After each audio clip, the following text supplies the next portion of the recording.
Hi, this is Vikas, and today we'll be looking into containerizing a Node.js based application. Instead of building the application itself, we will be using React Boilerplate. React Boilerplate is an open source Node.js based application that you can use to build your next project. So let's dive in. I have already downloaded the React Boilerplate from the repo. Let me quickly show you the link of the repo. So it's React Boilerplate / React Boilerplate on GitHub. And let's start this project on local machine. So if you look at the quick setup, you can just run npm run setup. This will install all the dependencies that this project needs, and then we can use the npm start command to run the local Node.js server on port 3000. So it will take some time to install the dependencies. Let me pause the video right now till the dependencies are installed. Now the dependencies are installed, we can use the npm start command to run the node server. Now the node server is running on localhost 3000. Let me head into the browser and open the application. So once we run the application, we see the home screen. Now let's containerize this node application. We head back to the browser, stop the application itself. I have already installed the remote development extension. So this remote development extension allows you to develop within a Docker container. And that container not only contains the application and its dependencies, but also all the development tools. So in order to start, once this remote desktop extension installed, you will see a green button in the lower left corner. If you click on this, we have an option to reopen in container. Let's click on this one. Now, based on the fact that it's Node.js based application, the common choices are all given to us.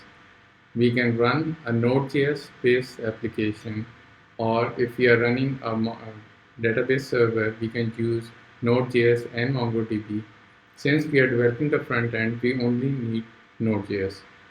So we will click on this one. Now it will ask us what Node.js version do we want to use. We can choose between version 18, version 16, version 14. And so let's choose version 14 for now. Now, dev containers allows you to not only install the application and its dependencies, but also the development tools that you require. So you can install from a list of common development tools. We will be keeping this simple and we won't be installing any development tool for now. So we just select OK. Once that is done, the Visual Studio reloads into the dev container. It will build the dev container based on the configuration that we have given, and then we will be able to run the application itself. So this is all the logs that you can see what's going on. If there is some error, you can also see it here. But we see that we have already run the application and the application is running. In addition to that, if we see that local port 3000 is exposed to the host machine. This is important because we want the application that is running in the dev container to be able to be accessible from the browser that is running on a host. But first, we have to run the application itself. So we go into the terminal, we add a new terminal, and run the same npm start command here. It runs the Node.js server and then we should be able to access the same application via the expose 3000 port into the from the browser as we did when we were running it on the host machine. So our node.js application is running on port 3000. Let's head on to the browser and reload this. Once we click on reload, it will take some time because now the application is being compiled using Webpack for the first time.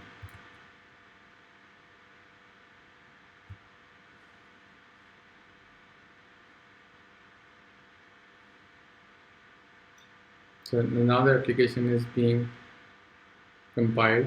You will see some message, and let me pause the video here and we can come back once the application Webpack is okay. We see that Webpack has already built the application.